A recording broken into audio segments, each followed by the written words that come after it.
So ఇప్పుడు పాకిస్తాన్ అనగానే నాకు అసలు ఫస్ట్ మీరు పాకిస్తాన్లో అడుగుపెట్టినప్పుడు అంటే మేమంటే సినిమాల్లో చూడమే ఏదో గన్నులు పట్టుకొని అట్లా అవి కూడా ఉంటారు ఫేకేనండి. ఇక్కడ స్టూడియోలో చేస్తారు, అవి నిజంగా పాకిస్తాన్ వెళ్ళి తీస్తారా ఏంటి? అంటే అట్లనే ఉంటారా కాన్సెప్ట్ అదే అంటే అలానే అనిపిస్తారు పాకిస్తాన్ అనగానే ఫస్ట్ గుర్తొచ్చి అదే గుర్తొస్తుంది. అసలు మీకు ఎలా అనిపించింది అక్కడ ఫస్ట్ అడుగుపెట్టినప్పుడు? అంటే అక్కడ రిసీవింగ్ కానీ లేకపోతే ఎవరైనా తెలిసిన వాళ్ళు ఉన్నారు అసలు పాకిస్తాన్లో? చూడండి ఇన్స్టాగ్రామ్లోని, ఫేస్బుక్. ఎందుకంటే మిమ్మల్ని కూడా చాలా మంది పాకిస్తానీ అనుకున్నారు. నేను ఇప్పుడు కూడా పాకిస్తాన్, ఎవరో అప్పుడు కాంట్రవర్సీ అప్పుడు నేనేమంట భారతదేశం సీక్రెట్లన్నీ తీసేసుకొని పాకిస్తాన్కి అమ్మేస్తున్నానంట. మరి పాకిస్తాన్ బాంబు పెట్టడానికి వచ్చారా ఏంటి? పాకిస్తాన్కి అమ్మేస్తారు అన్నోళ్ళు భారతదేశం రావట్లే, నేను ఇక్కడే తిరుగుతున్నా. మరి డౌట్ రాకుండా తిరుగుతున్నారేమో. అదే రైట్, అది చెప్పుకుంటాం కూడా దాని గురించి. సో ఏమైనా అనుకోవచ్చు, కానీ ఆ పాకిస్తాన్లోకి మొదటిసారి వెళ్ళినప్పుడు నేను 2019లో వెళ్ళాను. 2019 సెప్టెంబర్ 10 వెళ్ళాను పాకిస్తాన్. అప్పుడే మోదీ గారు ఆర్టికల్ 370 తీసేశారు కాశ్మీర్లో. అప్పుడు పాకిస్తాన్కి ఇండియాకి మోస్ట్ ఫేవర్డ్ ట్రేడింగ్ పార్ట్నర్ అని ఉంది. లావాదేవీలు జరుగుతాయి, బిజినెస్ జరుగుతుంది. బోర్డర్లు మూసారు. ఫ్లైట్ పాత్ మన పాకిస్తాన్ నుంచి వెళ్ళాలి, యూరోప్ వెళ్ళాలన్నా అమెరికా వెళ్ళాలన్నా మన ప్లేను పాకిస్తాన్ భూభాగం దాటుకొని వెళ్ళాలి. ఆ స్పేస్ని కూడా వాళ్ళు ఆపేశారు. అప్పుడు ఇండియన్ ప్లేన్స్ అన్నీ కజాకిస్తాన్ నుంచి వెళ్ళేవి. అంత ఘోరంలో ఉన్నప్పుడు నేను పాకిస్తాన్ వెళ్ళాను. అంటే మీరు ఆలోచించండి ఎంత ఘోరంగా ఉందో పరిస్థితి. అప్పుడే ఆయన కెప్టెన్ పేరేంటి, అభినందన్, కెప్టెన్ అభినందన్ ఇష్యూ అయినా 1 వీక్ 10 days కరెక్ట్గా నాకు గుర్తులేదు. ఆ ఇష్యూ అయినా అసలు ఆ టైంలో వెళ్ళాలనిపించింది మీకు? ఇది చెప్పాను కదండి, నాకు ఏదైనా మనసులోకి వస్తే అప్పుడు చేసేయాలంతే. ఎందుకు చేయాలి అవన్నీ ఆలోచించాం. అప్పుడు ఎందుకో ఆ దేశం మిగిలిపోయింది. నేను పాకిస్తాన్ వెళ్ళిన దేశం 180 ఇస్రాయల్. అంటే మీకేమైనా అయితే వాట్ అబౌట్ ఫ్యామిలీ అన్నది అసలు మైండ్లోకి రాదా మీకు? ఏం అవ్వదని తెలుసండి. ఎందుకు అంత కాన్ఫిడెన్స్ మీకు? ఇంత ఎక్స్పీరియన్స్ ఉంది కదా. ఇప్పుడు ఎక్కడికి తిరగనోడు, ఏమి తిరగనోడు ఏదో అయిపోతుంది అనుకుంటే ఓకే, అన్నీ తిరిగేసి ప్రపంచం అంతా చూసేసి దేశాలు చూసేసే కూడా ఆ భయం ఉంటే అంటే జాగ్రత్త పడాలి. కానీ ఏం అవ్వదని తెలుసు. అందుకే కాన్ఫిడెన్స్ అనుకోవాలా, ఓవర్ కాన్ఫిడెన్స్ అనుకోవాలా? Over confidence. ఓవర్ కాన్ఫిడెన్స్ అంటే చాలాసార్లు తప్పులు అయిపోతాయి, కానీ అవ్వలే కదా. 190 దేశాలు అయ్యాయి. చాలా డేంజరస్ ప్లేసెస్కి వెళ్ళాను. బ్రెజిల్లో చాలా డేంజరస్ స్లమ్స్కి వెళ్ళాను. వెనిజువేలా వెళ్ళొద్దంటే వెళ్ళొద్దన్నారు. సిరియా వెళ్ళొద్దన్నారు. నేను వెళ్ళిన కొన్నాళ్ళకి ఏమైందో మీకు తెలుసు. సోమాలియా వెళ్ళొద్దన్నారు. అన్ని వెళ్ళి ఏవి జరగకుండా వచ్చేసాం కదా. అందుకని దాన్ని కాన్ఫిడెన్స్ అంటారు, ఓవర్ కాన్ఫిడెన్స్ అయితే కాదు. ఓకే, చెప్పండి. సో పాకిస్తాన్ ఫస్ట్ టైం వెళ్ళినప్పుడు చాలా భయం ఉండేది. మా ఫ్రెండ్స్ అందరూ కూడా కాల్ చేసి నువ్వు వస్తావో సెవెన్ వస్తావో తెలియదు, ఇంత డేంజరస్ ప్లేస్లో ఎందుకు వెళ్ళాలి అని అనుకున్నా. ఏమో అనిపించింది, చూద్దాం ఏమైనా అయితే ఏం చేయాలి అన్నీ అనుకున్నా.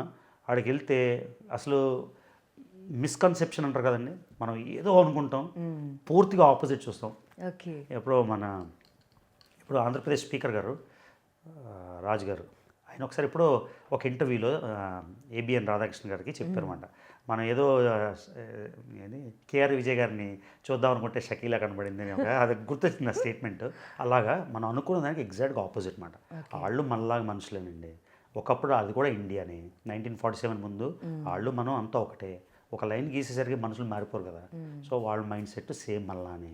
గవర్నమెంట్కి డిస్ప్యూట్స్ ఉంటాయి, ఆర్మీకి డిస్ప్యూట్లు ఉంటాయి, ల్యాండ్ డిస్ప్యూట్స్ ఉంటాయి. వాటి గురించి నేను మాట్లాడలే. మామూలు ప్రజలు మీరు ఎలాగో నేను ఎలాగో ఎగ్జాక్ట్గా అలాగే, ఏమీ తేడలేదు. అందుకని కదా రెండోసారి మూడోసారి వెళ్ళింది. ఇప్పుడు యాక్చువల్లీ 4వ కూడా వెళ్దామని ఒక 2 వారాల తర్వాత ప్లాన్ చేస్తాను. ఎందుకంటే నేను పాకిస్తాన్లో అన్ని స్టేట్లు చూసేసాను, అన్ని మోళ్ళు తిరిగేశాను. మోస్ట్ ఇంపార్టెంట్ ఉండిపోయింది ఏంటంటే ఇండస్ వ్యాలీ సివిలైజేషన్, మొహంజదారో. ఆ మొహంజదారో మిగిలిపోయింది కదా, ఒక్కటే ఎందుకు వదిలేద్దామని. తర్వాత శక్తిపీఠం శారదాపీఠం ఒకటి ఉండిపోయింది. సిటిజన్షిప్ తీసుకోండి, లేకపోతే పాకిస్తాన్ నాకెందుకు పాకిస్తాన్ నచ్చింది కదా. పాకిస్తాన్ నచ్చలే. ఇప్పుడు నేను సుడాన్ వెళ్ళాను, చాలా నచ్చింది. సోమాలియా వెళ్ళాను, నచ్చింది. వెనిజువేలా వెళ్ళాను, నచ్చింది. అన్ని దేశాలు సిటిజన్షిప్ తీసుకుంటారా? ఇప్పుడు నేను బెంగళూరు వెళ్ళాను, చాలా బాగుంటుంది, అక్కడ ఇల్లు కొనమంటారా? లేదు కదా. అలాగా Pakistan citizen నాకెందుకండి.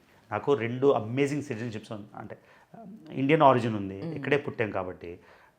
Greatest country, economical giant America citizenship ఉంది. నాకు ఇంకో దేశం సిటిజన్షిప్ ఎందుకండి, చాలు కదా. భారతదేశం కల్చరల్ జెయింట్, వరల్డ్లోని నెంబర్ 1 పాపులేషన్ కంట్రీ.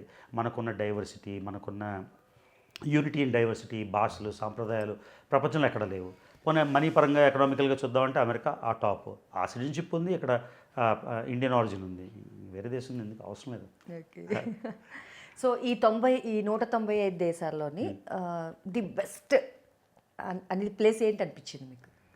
మా ఊరు విశాఖపట్నం. నిజంగా అండి, నిజం చెప్తున్నా.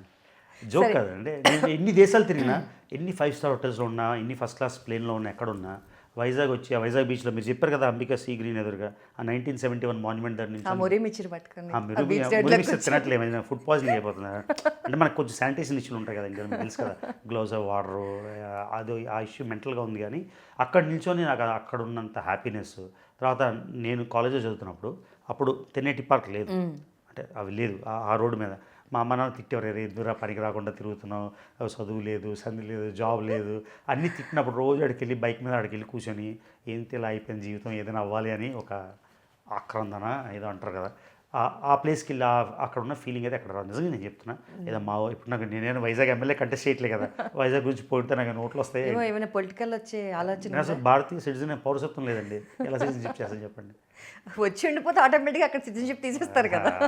తీరా నేను అసలు అమెరికా మళ్ళీ వెళ్ళకపోయినా మారదు చూడండి, ఇది యాజ్ లాంగ్ యాజ్ ఇది ఉంది. ట్రంప్ వచ్చినా పంపించలేరు, ట్రంప్ వాళ్ళ నాన్నగారు వచ్చినా పంపించలేరు, వాళ్ళ తాతగారు వచ్చినా పంపించలేరు. అమెరికా ఎప్పుడు వెళ్ళకపోయినా ఇది అమెరికన్ సిటిజన్షిప్ ఉంటుంది. సో ఆ ఇష్యూ ఏం లేదు. సో వైజాగ్ పొగడం వల్ల. సో మీరు ఫేక్ అన్నట్టు పాస్పోర్ట్లు కూడా ఫేక్ ఏమైనా తయారు చేయించారా? అదే 4 ఇచ్చా మరి, అది అందుకే అంటున్నాను. అది ఇప్పుడు ఇది ఫేక్ అనుకోండి, మీకు ఎలా తెలుస్తుంది ఫేక్ అని?